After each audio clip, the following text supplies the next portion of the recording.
If you haven't listened to the first episode of In the Dark, stop, go back, and listen to it first, and this will make a lot more sense. One other note, this episode contains a word that's offensive. Last time on In the Dark. Every time. Do you remember how you heard that Curtis had been arrested for the murders? On the radio. I thought it was crazy. Curtis Giovanni Flowers murdered those 4 people. There's no doubt in my mind. Curtis Flowers was sentenced to death on 4 counts of capital murder. That conviction actually marked the 6th time Flowers had been tried in the case. It's too long. Way too long. And Curtis Flowers is still in prison, and it's still dragging it on. I know Curtis didn't do it. I would go to my grave believing Curtis didn't do it. If you try a man and you go 6 times for the same crime, well, something is wrong about the entire system.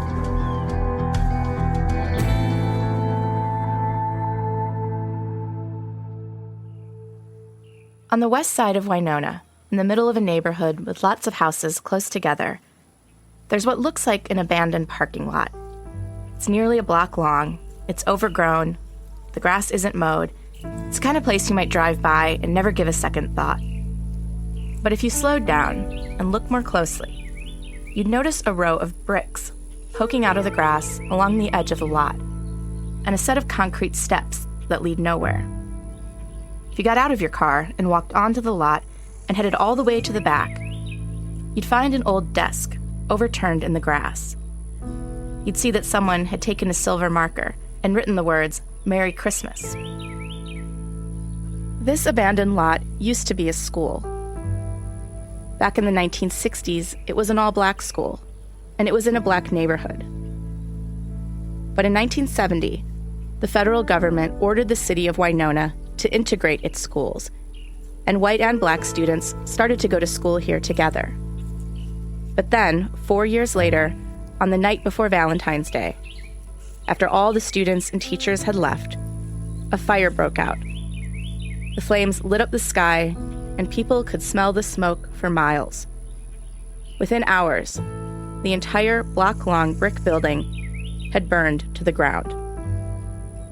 Nearly everyone I talked to about the fire, black and white, told me they think it was arson and that it was related to integration.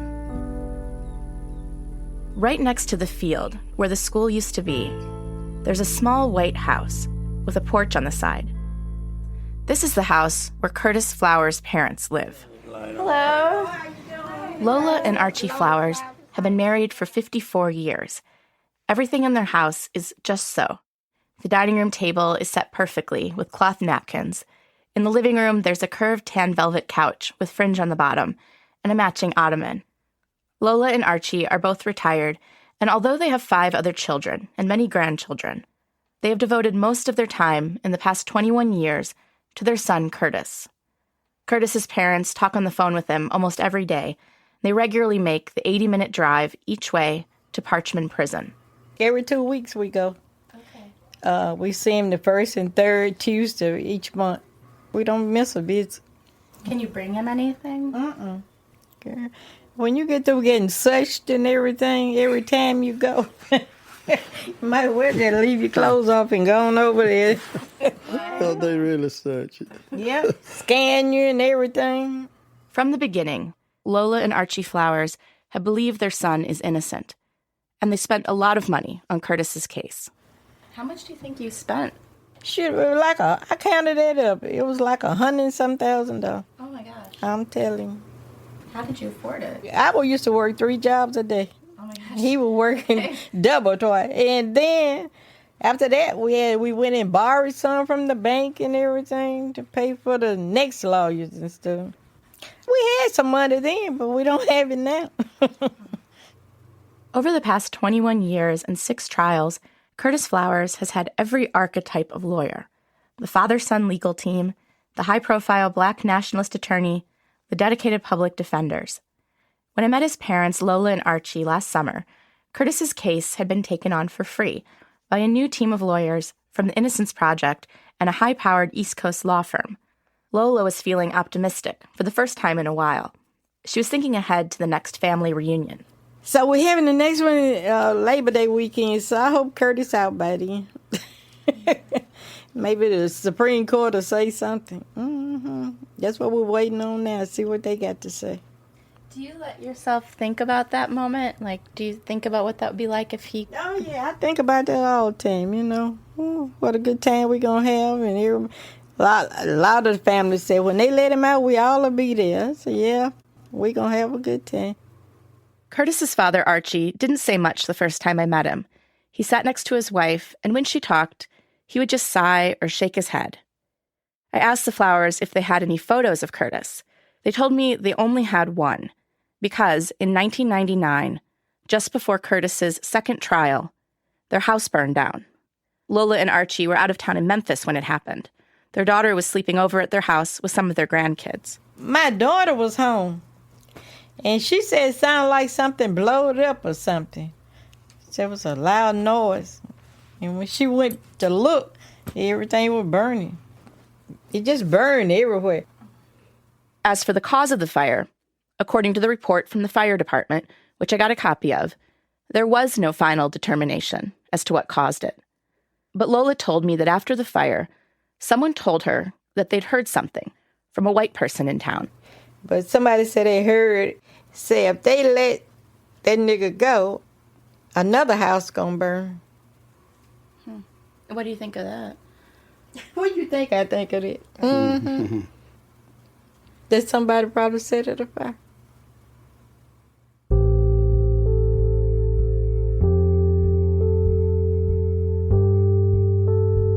Many years ago, around the time of the first trial, Curtis's friends and family tried to organize people in town to help Curtis.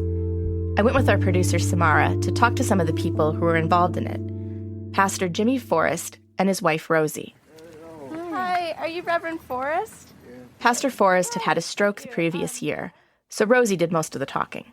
But what we was trying to do was, family-wide, is try to see if we need to raise money, get lawyers, find him a lawyer, or do we need to, we just going to talk about and find out what it is that we can do to help Curtis.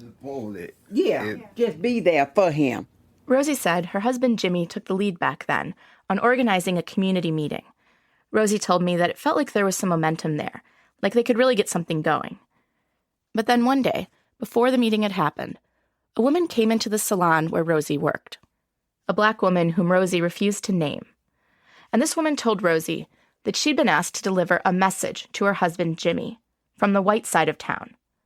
The message was brief. He needs to relax. He needs to relax, cool off. Who is the message from? We don't know exactly, but we didn't want our house burned or anything to happen to our family. And so did you still have the meeting? Do we do it? No. We didn't. Everybody just disappeared. We had planned to get together and talk about it. Nobody. So we just didn't do anything else. We backed off. Because it sounded like it's a threat, right, that you received? It was. It was a threat. If you had been here, matter of fact, if I knew enough about the law system or lawyers or whatever, I would have investigated that incident.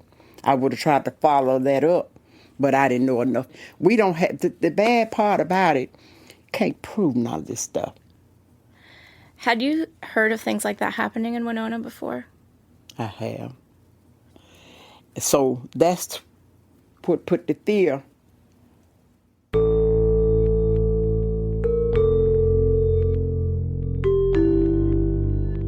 This is Season 2 of In the Dark, an investigative podcast from APM Reports.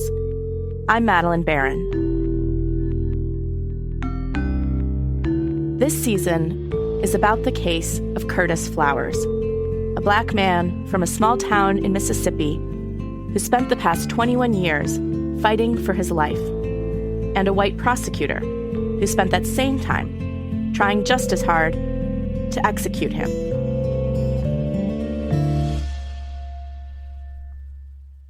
I was in Mississippi to find out what was going on in the case of Curtis Flowers, to find out why the prosecutor, Doug Evans, had tried the case 6 times.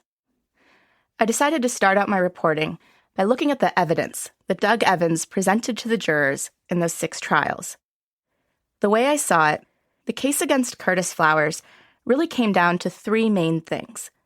The route he said Curtis walked the morning of the murders, the gun he said Curtis used to murder the 4 people at the store, and the confessions he said that Curtis made to his cellmates.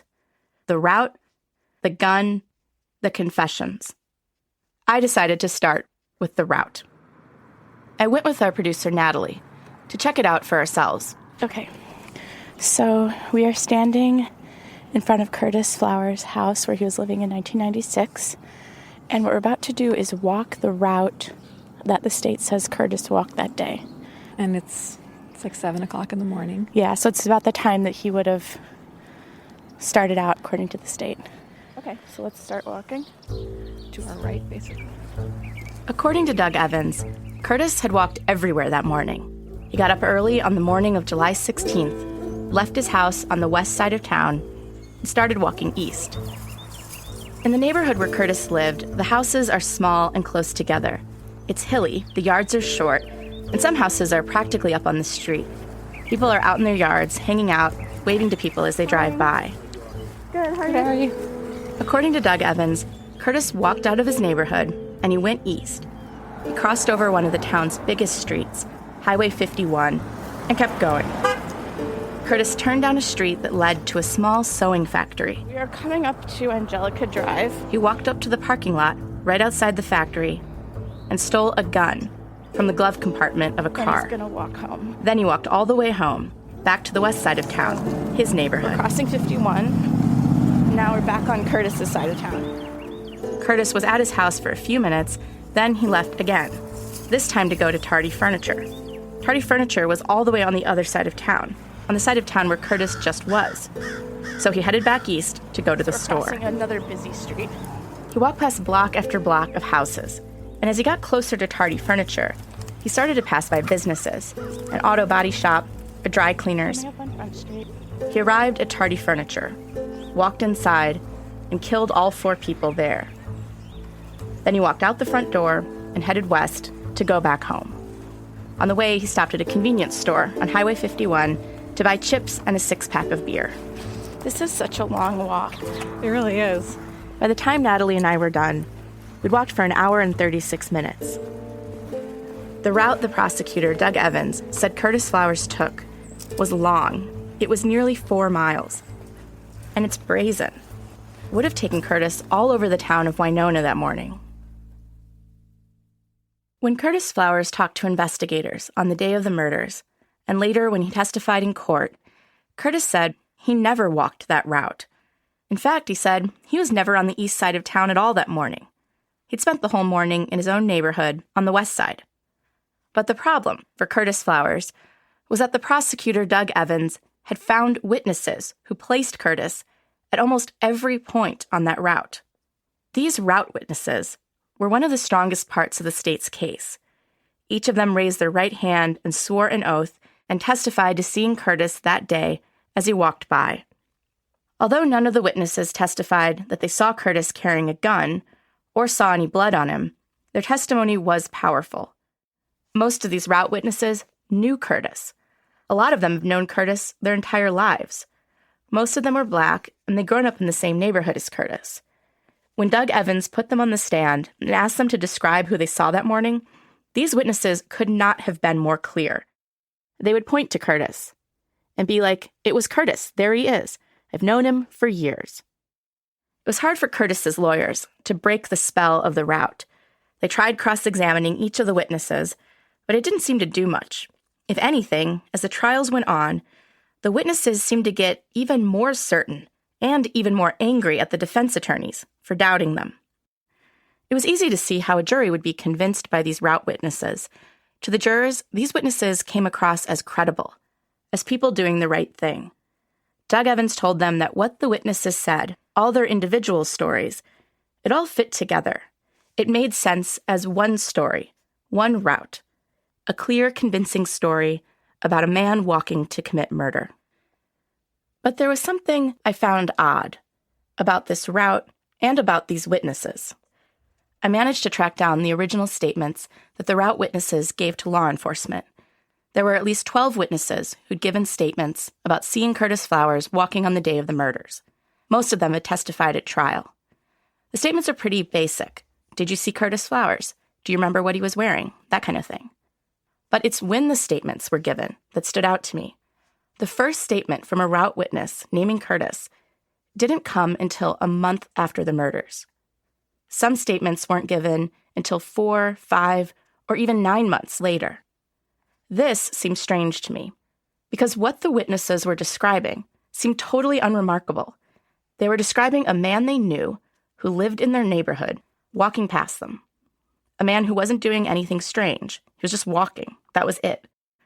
I couldn't see any reason why, on the morning of the murders, anyone would have connected that to an execution-style quadruple murder in a different part of town. And if you didn't make that connection in your mind that day, how in the world would you be able to make it weeks or months later? And even if you did remember it, why would you wait so long to tell the cops? That's what I wanted to find out when I set out with our producer Natalie to find these witnesses last summer. I wasn't sure what to expect. A lot of people in Winona told me that these witnesses, they don't talk about their testimony. They don't talk at all about the case. I couldn't find a record of any of the witnesses ever giving an actual interview to a reporter. And when we found one of our first witnesses and asked him about his testimony, we didn't exactly get off to a promising start. That is confidential. This guy's name is James Edward Kennedy, but everyone just calls him Bojack. It's confidential. We're not supposed to talk about that. Oh. How come? We're not supposed to talk about it because other people have gotten the wrong impression by talking to people like you all. So me, myself, I don't talk about it. You don't? Okay. Yeah. I'm not going to talk about that period because it's confidential and it caused confusion on both sides. Bojack had talked to the district attorney's investigator, John Johnson, in September of 1996, 2 months after the murders. He said that he'd seen Curtis Flowers walking by his house smoking a cigarette on the morning of July 16th, 1996, near the factory where Curtis had supposedly stolen the gun. Bojack had testified in 5 of Curtis Flowers' trials, and over all of those trials, Bojack never wavered. He was absolutely certain he had seen Curtis that day. I ended up talking to Bojack for nearly 4 hours over 2 days, and eventually he did tell me a story of what he'd seen on the day of the murders. It was more or less the same one he'd told in court 5 times, about seeing Curtis that day. Bojack told me he was out on his porch at the time when he saw him. Walking fast. Walking fast? Yeah. And did you say anything to him? Oh, yeah. Hey, man, what you doing down here this early in the morning? He mumbled something and he never stopped. But it quickly became clear that Bojack is the kind of guy who says a lot of things. The kind of guy who just likes to tell stories. It's a lot now, I know. For example, Bojack told me that ISIS was in Winona. ISIS? ISIS right here. Like here in Winona? Here in Winona. And that one time, the river in Winona suddenly switched directions and started flowing backwards. And then the rivers ran backwards. They didn't put that in the paper. And also he told me that he worried that my microphone might be transmitting messages to the Russians. If Russia can hack into the election, don't you think they can hack into what you say? Bojack wasn't saying any of these things with any real seriousness. It didn't seem at all as though he really thought my microphone was in communication with Vladimir Putin. He was just messing with me.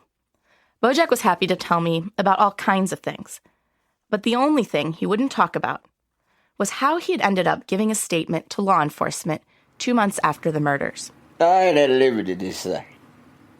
I guess... Bad as I want to tell you, but I'm not at liberty to say. I didn't think it would be like a big question, actually. That's it. I'm not going to say any more. I mean, I'm looking at, in the back of my mind, it's telling me not to talk no more. Okay. He's telling me not to talk no more. As the summer went on, Natalie and I kept talking to witnesses. And slowly, we started to piece together just how these route witnesses came to be giving statements to investigators. And it turned out it wasn't like they just picked up the phone and called the cops to report what they'd seen. In the Curtis Flowers case, it worked the other way. Hi, how are you doing? All right. I'm Mary. Y'all Oh, with me? yeah. I talked to a route witness named Mary Jeanette Fleming, who told me that how she got involved in this 21-year-long death penalty case isn't entirely clear to her. She said that one day, about 7 months after the murders, she was working her shift at McDonald's when in walked the police chief of Winona. He came up to McDonald's and told me to come to the police station. And I asked him what was going on. You know, I thought something had happened to one of my kids, and he never did tell me of it anyway. You were worried something was up with your kids? He just said he wanted to talk to me at the station that day. Yeah. Mary Jeanette asked her boss if she could leave work right then in the middle of her shift, and he said okay. And then she drove herself down to the Winona police station. She said she still didn't know what it was about. And then she ended up in a room with an investigator. So when I got there, he brought that up about the flower case. And so, did they ask you, like, did you see Curtis the day of the murders, or? Yes, ma'am. That's what he asked me. Mary Jeanette said she told the investigator that she remembered seeing Curtis walking past her on the sidewalk on the morning of the murders 7 months earlier. So I just, told him I had seen him that morning. I didn't want no parts of it anyway. Mary Jeanette Fleming has had to testify at every trial that Curtis Flowers has had for 21 years. She said that all of this has turned her family against her. She said her family believes Curtis is innocent and that they think she went to the police with a made-up story so that she could get the $30,000 reward that had been offered in the case. My own folk was against me, telling me I was lying to get money and stuff like that.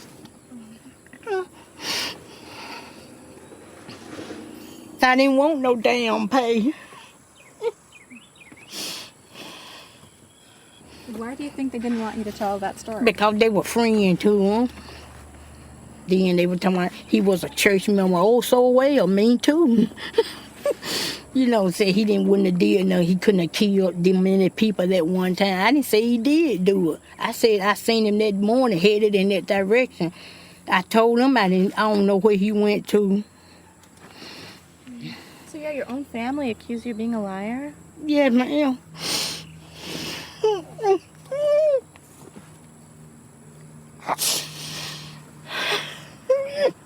I got sick of that stuff. We found another witness, Danny Joe Lott, lying on a bench out in front of a Dollar General store, his arms slung over his eyes to block out the afternoon sun. Are you Danny Joe Lott? Sure. Great. Back in 1997, Danny Joe had given a detailed statement to the DA's investigator, John Johnson. It was about 10 months after the murders when he gave it. When I found Danny Joe, he'd clearly been drinking, and by his own account, Danny Joe's memory was terrible. He told me that back in 1996, he would get drunk almost every day. He told me he was actually drinking a beer the morning some officers pulled up in May 1997, 10 months after the murders, and told him to go with them down to the police station. They got me. Who got you? I don't know them white men flying on the police. I don't know. And they told you to get in the car? Yeah. What, were you scared? Like they just come by, you don't know who they are? Yeah, I was scared. I didn't know who they were. I just got in. Danny Joe Lott had been picked up a lot by the police over the years, but this time was different. This time, he said, they didn't put handcuffs on him, and they let him ride in the front seat. He said, we ain't putting no handcuffs on you. I said, okay. He said, get in the front seat. I got in the front. He said, you ain't did nothing. We just got to ask you a question about Curtis.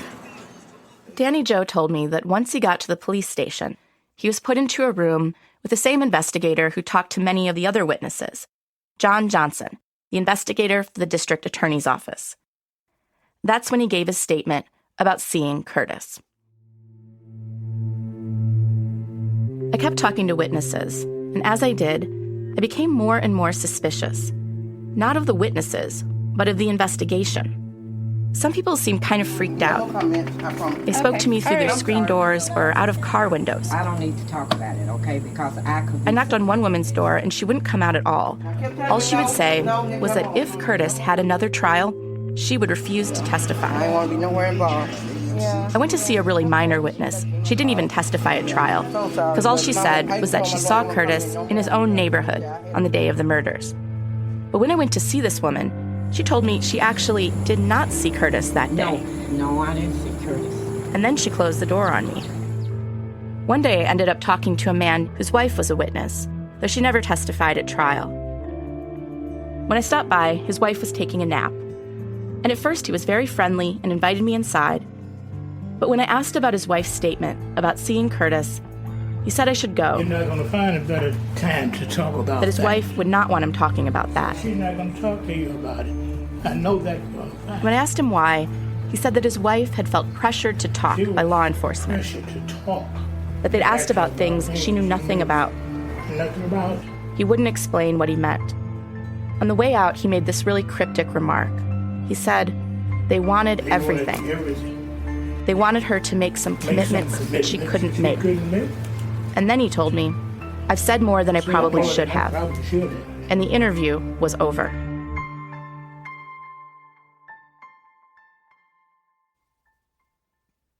And then one day, I met a witness named Ed McChristian. That's after the break. Ed McChristian lives in a neat one-story brick house. As I walked up, an air conditioner was blasting in the window. Can we sit down for a sec? Do you mind? It's just so hot. Ed McChristian was wearing blue jeans and a t-shirt that became more and more soaked with sweat as we sat in lawn chairs on a little strip of concrete in front of his house. He held a little blue washcloth in his right hand, and every minute or so he would raise it to his head to wipe off the sweat that streamed down it. And then he would neatly fold the blue washcloth and press it down on his jeans to dry it off. I asked Ed McChristian all my usual questions. He told me how he saw Curtis Flowers walking by his house on the day of the murders. He told me he did not get in touch with law enforcement to tell them about this, that law enforcement got in touch with him, that he gave a statement to John Johnson at the police station. Ed McChristian had talked to John Johnson about a month after the murders. In court, Ed McChristian always testified that he was certain of what he saw. Curtis Flowers walking by his house on the morning of July 16th, 1996. He just passed just like that. I never gave him a thought. I mean, you don't know nothing done happened, so I just looked up and seen who he was and recognized him. That was it. How certain are you that it was that morning that you saw Curtis? I wasn't even really stood. Dave had more about it than I did. I wasn't even really sure. They had more about it than I did. What did that mean? And then Ed McChristian told me how it came to be that he gave such a detailed statement about seeing Curtis Flowers on July 16th, 1996. He said that statement he gave, it didn't start with him. It started with John Johnson. Ed McChristian told me Curtis Flowers did walk by his house at some point that summer, but he never remembered which day it was. But he said that wasn't a problem. Because when he walked into that room at the police station, John Johnson already knew what day he'd seen Curtis, that he'd seen Curtis Flowers on July 16th, 1996. They had it down pat for me. So all I had to do was go there, and they asked me any questions and I answered. Ed McChristian said it's still not clear to him exactly how John Johnson knew this. He said Johnson told him that someone had turned him in, that someone had said that Ed McChristian had seen Curtis on July 16th. Johnson wouldn't say who this person was. The whole thing was kind of unsettling. Somebody had told him I seen, so I couldn't say I didn't see him. So Ed McChristian said, yes, I did see Curtis Flowers on July 16th, 1996. He gave the statement and testified to it in 6 trials. And so if you hadn't been called in there and they hadn't said July 16th, 1996, would you have even remembered the day? No. Ed McChristian told me that every time another one of Curtis's trials came up and he found out he had to testify again, he didn't want to go, but he didn't think he had a choice. He told me he's not sure exactly what would happen to him if he straight up refused to testify, but that whatever it would be, it wouldn't be good. Like he might have to pay a fine, or could even be thrown in jail. All they did every time, they'll subpoena me. Every time. So you didn't have a choice? Every time I get a subpoena. Did you ever say, like, I'm not doing this? You don't know how bad I wanted to.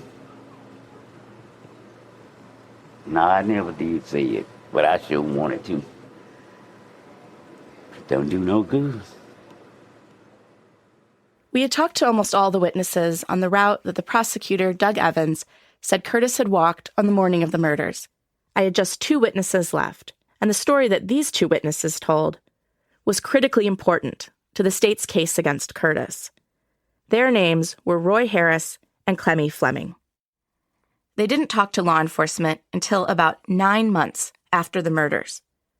Clemmy and Roy gave separate statements to John Johnson, but what they told him was more or less the same story. Clemmy and Roy said they were in a car together on the morning of the murders. Roy was driving, Clemmy was in the passenger seat. Clemmy had asked Roy to give her a ride to Tardy Furniture to pay her furniture bill. Roy and Clemmy pulled up outside the store. It was right around the time of the murders. But Clemmy decided not to get out of the car, because even though she had driven all the way down here, she later explained she wasn't feeling well because she was 5 months pregnant. They left, and as they drove around the corner and got about a block or 2 away from Tardy Furniture, they spotted a man up ahead, running across a field, running west, like he was running away from the direction of downtown. Clemmy recognized him right away. It was her neighbor, Curtis Flowers. She pointed him out to Roy, but Roy didn't know him. They didn't talk to Curtis. They couldn't remember what clothes he was wearing or what kind of shoes. They didn't describe seeing any blood on him or seeing a gun. But what they did see was bad enough. Curtis Flowers, running west around the time of the murders, just a block or 2 from Tardy Furniture. Clemmy and Roy both testified in the first trial. But almost as soon as that first trial ended, the story of Clemmy and Roy began to fall apart. Last summer, I went with our producer, Samara, to find Roy Harris. He lives in a little town about a half hour from Winona. Roy didn't have a listed phone number, and we couldn't find anyone who had an address for him. So we just started stopping into gas stations and truck stops, asking if anyone knew him. Do you happen to know where Roy Harris lives?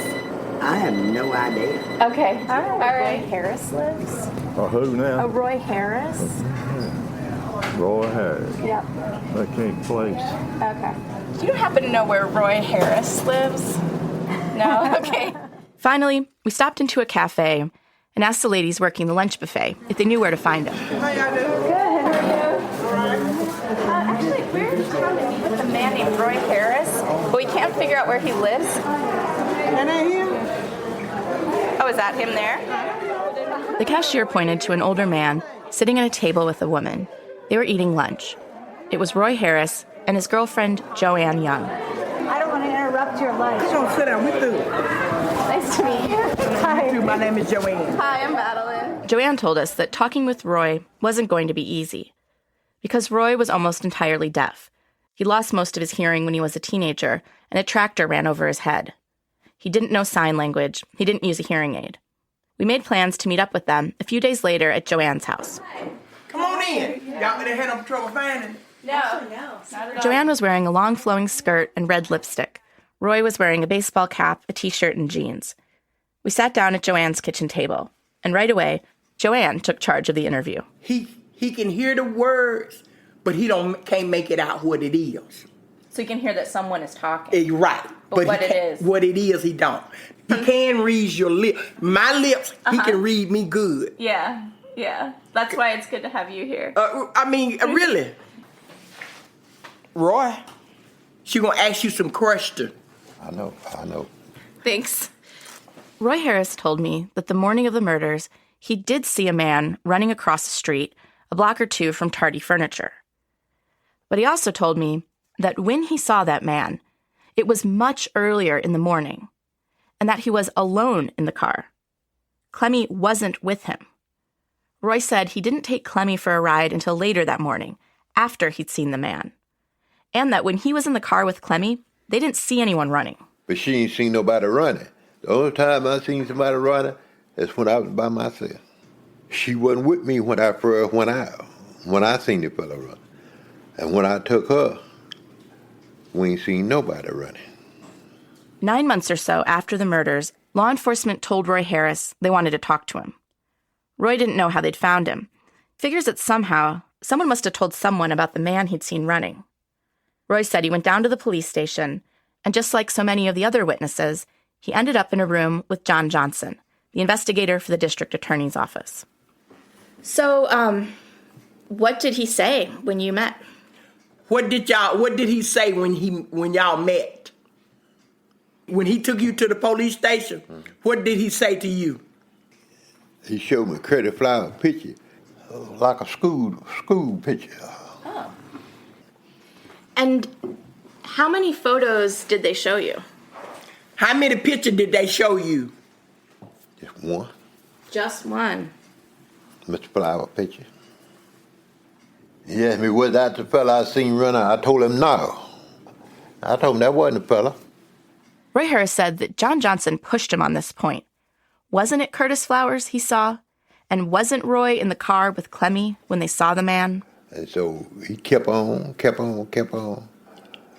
He trying to make me, say that, she with me. But I told him she wasn't. So he kept questioning you? Kept on. And I didn't want to agree with it. But eventually, Roy said, he broke down and told John Johnson, fine, I saw Curtis Flowers with Clemmy on the morning of the murders. Roy said he did it because he wanted to get out of there. He just wanted it to be over. I sort of afraid of Johnson. Why were you afraid of Johnson? Afraid you're going to have somebody do something to me or something like that, because he was trying to get me all messed up anyway, so. Oh, okay. What did you think you might do? What would you think he might do? I don't know, anything. Ain't no telling what. But you was afraid of him? Yeah, because he knew I couldn't hear good, and he was trying to get me in trouble. By saying the wrong thing, and stuff like that, and he get me locked up, But it sounds like you felt threatened. Yeah, I did. I sure did. I tried to talk to John Johnson about this, but he did not respond to my request for an interview. Roy testified in the first trial that he and Clemmy saw Curtis that day.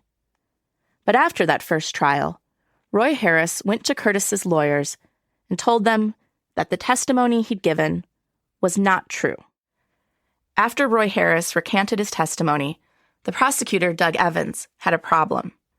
The story of Roy and Clemmy had been one of the strongest pieces of evidence about Curtis's route at the first trial.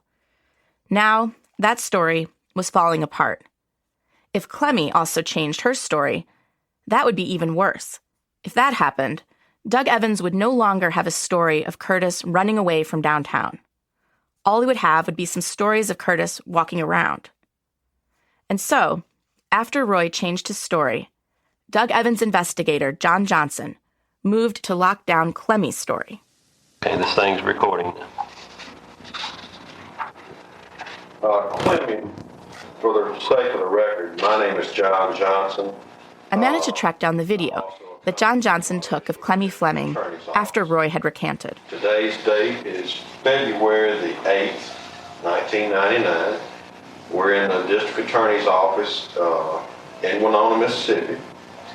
And we've asked you to come in and make another statement to us concerning... Clemmy looks young in the video. She's just 22 then. She's barely talking above a whisper. She's wearing white spandexy shorts and a long-sleeve striped polo shirt. Her hair is straight and down to her ears. She's wearing silver earrings. She's in a room with John Johnson and another investigator. Both of the investigators are off camera. Clemmy's sitting in a blue office chair, and she keeps swiveling left and right. What were you trying to do that morning? I was going to pay on my car on my phone. John Johnson and the other investigator take Clemmy through her whole story.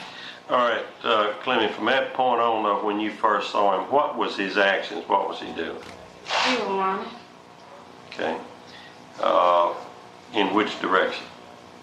He was running like Toward County Street. Okay, in other words, you've been away from parties. Throughout the interview, John Johnson and the other investigator keep guiding Clemmy back to the statements she gave at trial. They keep reminding her of what she'd said in the past. I think in your statement or testimony you indicated he was running like somebody was after him. Then John Johnson tells Clemmy why they wanted to make this recording.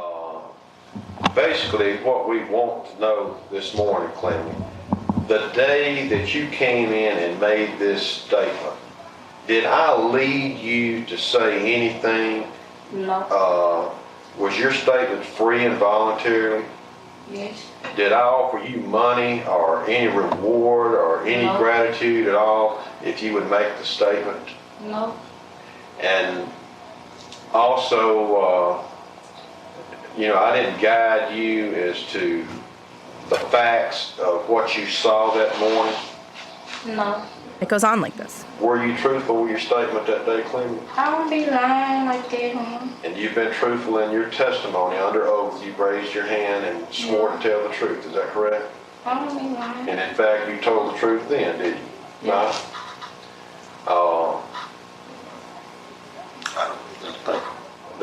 I think that's all that we need. Clemmy, we just want to record the fact that, you told the truth, that we hadn't guided you as to what to say, that your statement's free and voluntary, and that, you have not backed away from being truthful with us. Yeah. And thank you very much. That will conclude the statement.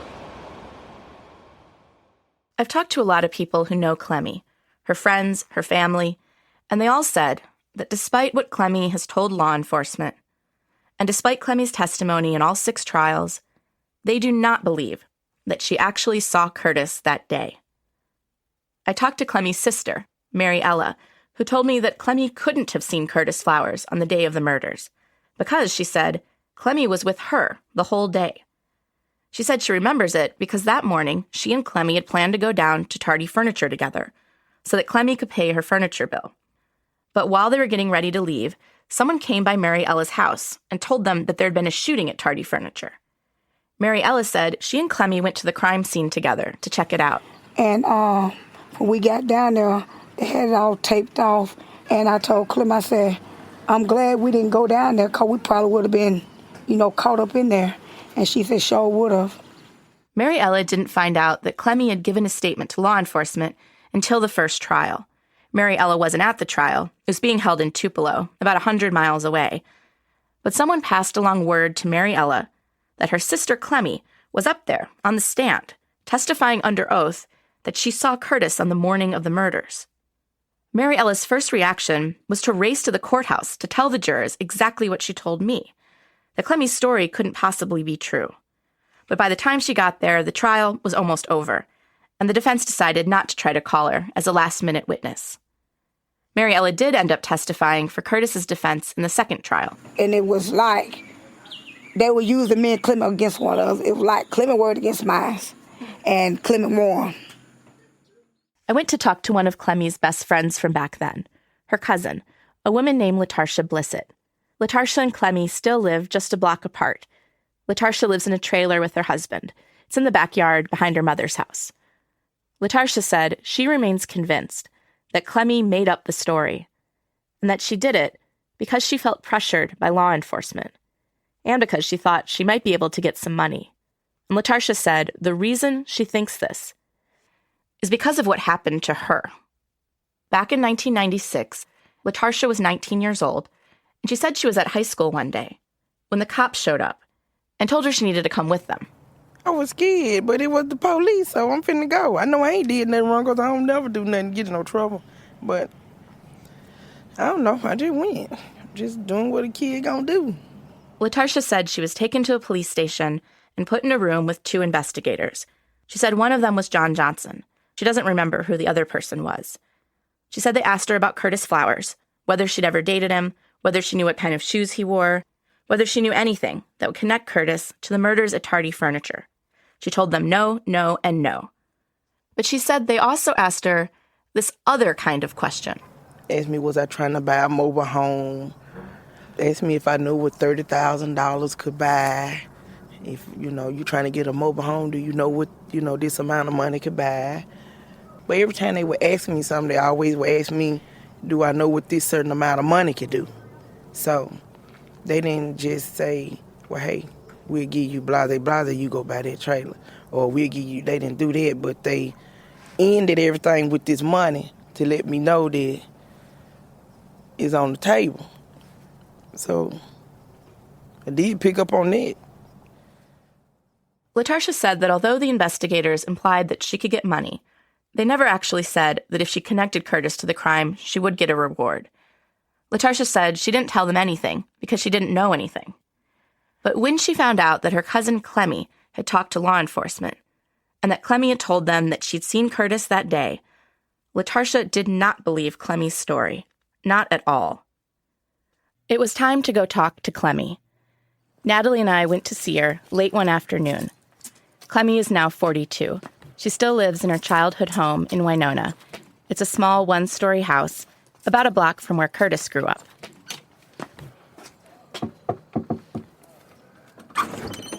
Hi. Clemmy opened the door. It was hot out. She was wearing red shorts and a t-shirt. She was holding a plastic bag of lettuce in one hand. She looked at me with suspicion. She didn't invite me inside. Our entire conversation took place with her in the doorway, sometimes sort of closing the door a little bit, then opening it a little bit, like she was going to end this conversation at any moment. I just want to know, what this has been like for you. I don't like it. Every time you look up somebody saying negative stuff and say I lied and why did I lie on him and I got him killed, I'm about to get killed and all kind of negative stuff. I don't like it. Clemmy told me more or less the same story that she testified to in court about seeing Curtis running away from the downtown on the morning of the murders, although some of the details had changed. Clemmy told me she never wanted to get involved in the investigation in the first place. She told me that she would have never come forward by herself, and that the only reason she talked to investigators is because someone overheard her talking about it at work and turned her in. Why didn't you want to tell anybody about it, do you think? I didn't know I was going to get this, this serious and I had to go to court and, and people criticize you and all that. How important do you even think what it is that you have to say is? I don't know. Yeah. I ain't the only one testify. He had other people testify. Yeah. So. Do you have a sense of, who's the most important witness? No. Yeah. Who you think? I think you're placing him the closest to the store. So, I don't know. Yeah. When I tried to ask Clemmy more questions about her testimony and what she saw, she got annoyed. So then, what happened after that? I don't know. You didn't read it in the paper. Well, I know you done seen my statements and stuff, because I done testified when I had 3 and when I've been all over the world with that stuff. I just wished it to die. I hate it happen, and I ain't gonna let nobody criticize me. Back then, I let you just do anything and everything to me. I ain't gonna do it no more. I ain't gonna let nobody just walk up and slap me. So that just I ain't gonna let nobody just criticize me. So I just wish that it shouldn't happen. I hate my name in. I don't like it. And I just want to live a normal life. I don't care nothing about. I hate it happen. I told Clemmy what I'd heard from her friends and family, how they thought her story about seeing Curtis wasn't true, and how a lot of them figured that she'd been pressured by law enforcement into saying it. Clemmy said all those people had it wrong. She told me that her story is the truth. But she also told me that even if her story wasn't true, coming forward now and saying that probably wouldn't help Curtis's case anyway. It ain't gonna help nothing. If I did say it, it wasn't gonna help nothing because you got other people testifying saying they seen him. So what would my testify help? I think a great deal. So what they want me to do, tell lies out and see him? I seen him, and it ain't like I can't erase it and make it go away. It happened. That's the truth. So now you know the truth. What do you think you'll do if there's a 7th trial? Yeah, I ain't gonna be in it. I don't care nothing about this stuff. I just wish it'll go away. And I ain't gonna go to now. You're not gonna do it? I don't want to. I ain't nobody gonna force me. I ain't gonna do it. Clemmy wouldn't tell me exactly why she would refuse to testify if she was called for another trial. and she wouldn't answer any more questions. I was at the end of the route. By the time I was done, I talked to every person who's still alive who testified about seeing Curtis Flowers on the morning of the murders. And after having done all that, I thought back on how Doug Evans had presented these witnesses to the jurors, how he'd described them as reliable, credible, as people with excellent memories, people with no reason to lie. I thought about how Doug Evans had emphasized how many witnesses there were, and how their stories of seeing Curtis all fit together. It was supposed to be damning evidence, and at trial, it certainly was. It helped lead jurors to convict Curtis and sentence him to death. When I look at it now, I agree with the prosecutor, Doug Evans, that all these witnesses do add up to solid evidence, but not evidence that Curtis Flowers walked around town that morning. Instead, when I look at all these witnesses, all these people I'd spent so much time with, I see evidence of a different kind. Evidence that law enforcement was willing to rely on testimony from people who couldn't plausibly remember what they saw in any kind of detail. Evidence that law enforcement was willing to pressure people. And evidence that so many of these people were just plain scared. So yes, these witnesses were evidence, but not the kind of evidence the jury had ever heard. Coming up next time on In the Dark. You don't want to walk in the grass near here. Oh, no? No. What's there? All kind of snakes in the grass. Snakes. There's a lot more information about these route witnesses, and how some of their accounts contradict each other, how their testimony has changed over the 6 trials. It's way more than we could ever get into even 5 episodes of this podcast, but it's worth checking out. We have it all on our website, inthedarkpodcast.org. In the Dark is reported and produced by me, Madeline Barron, senior producer Samara Freemark, producer Natalie Jablonski, associate producer Raymond Tungakar, and reporters Parker Yesko and Will Kraft. In the Dark is edited by Catherine Winter. Web editors are Dave Mann and Andy Cruz. The editor-in-chief of APM Reports is Chris Worthington. Original music by Gary Meister and Johnny Vince Evans. This episode was mixed by Veronica Rodriguez and Corey Schruppel.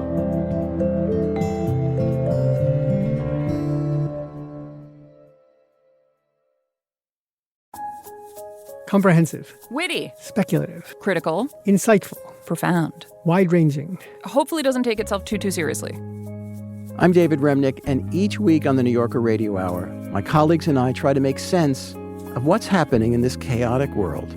I hope you'll join us for the New Yorker Radio Hour, wherever you listen to podcasts. Thoughtful. Exquisite. Just, real.